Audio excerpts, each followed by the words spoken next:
Well, we were clearly outplayed today again for the second time this season. We're disappointed, really, with a number of things that happened in the second half.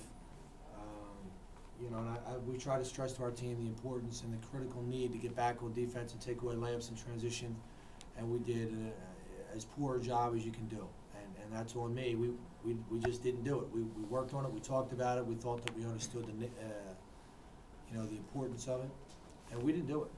We gave them layups, and there were some miscommunications there a number of times, and to me that's been the difference in both games. Questions?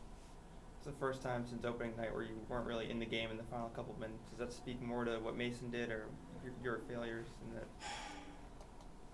Well, they're dynamite. The guys, 1 through 12, they've got a terrific team. They're extremely well coached. You know, they're extremely experienced, and they're a really good team.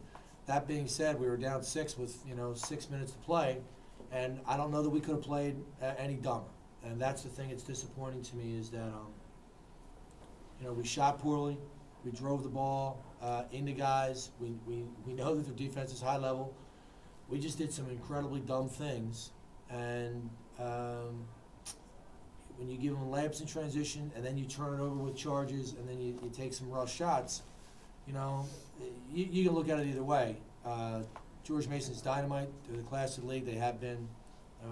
You know, as a basketball coach, I say if we didn't have to play great to have a chance to win the game. We just had to not play dumb, and we played dumb. We played dumb for 20 minutes, and it's one of the frailties of my group is that we have a tendency to put our head down. And to me, it's part of our program growing up. You know, we're in this league. It's an unbelievable league. We're playing against the best teams in this. The best teams in this league don't do what we do.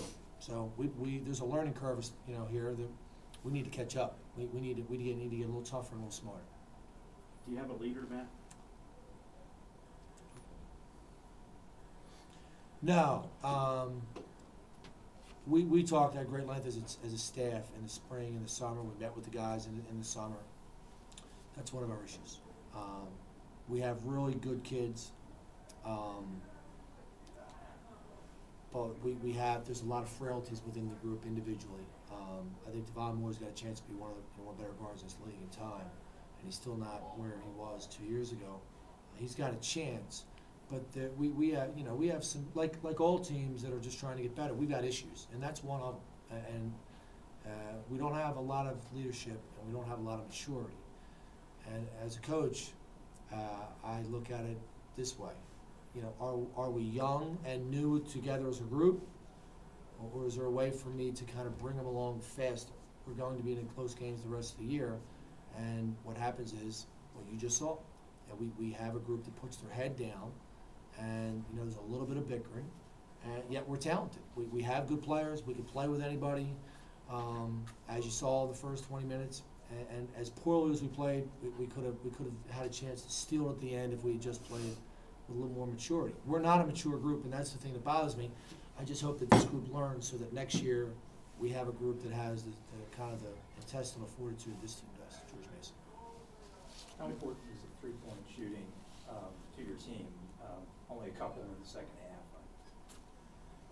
Well, I thought we had some looks. Julius can really shoot, and he's had some good games here. He had some looks that he could make. You go on the road against the best team in the league, you have to make some shots. We didn't make hardly any. We made a couple in the first half. That was a big deal. George Mason guarded well. But the shots that we didn't take were the ones that bothered me. We had some open shots that kind of hesitated. And then we had opportunities to drive the ball and rather than charge, just find the next guy. I mean, this isn't it's not complicated. George Mason does an unbelievable job. And when they drive and somebody helps, when the second guy comes, not the third guy or the fourth guy like we were driving into, when the second guy comes, just give the ball to your teammate. And we didn't do that. And so it wasn't even really the shots that we missed. Some of the shots we didn't take, and some of the charges should have been kick-out threes. That's to me, that's the frustrating thing as a coach. This past week, Mason garnered a lot of attention, getting closer to top 25 and all that.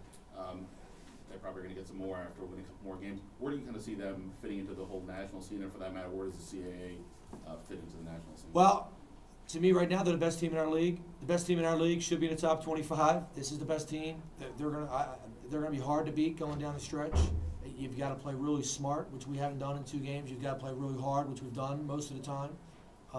And you know what? They're a team that can be really dangerous in March. And I don't mean in Richmond. I mean on the national landscape. I mean, they've got 5 guys on the court that can score.